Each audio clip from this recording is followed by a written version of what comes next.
Sa nofs din is-sena it-tkabbir ekonomiku ta' pajjiżna kien jammonta għal 4.1% f'termini reali.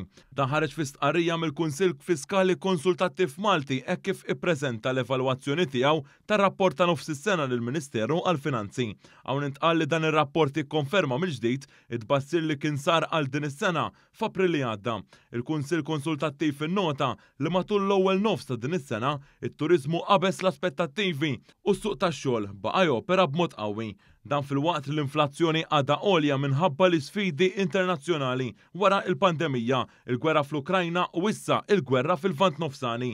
Mill-lat fiskali, rapport jindika li meta mqabbel mal-miri annwali hemm il-possibilità ta' frankar fl-infiq. Dan ir-rapport ekonomiku ikompli jingħaqad ma' dak li ħareġ fl-aħħar jiem mill-Fond Monetarju Internazzjonali l-IMF fej bassar li Malta se jkollha l-akbar tkabbir ekonomiku fl-Unjoni Ewropea din is-sena u anki is-sena d-dieħla.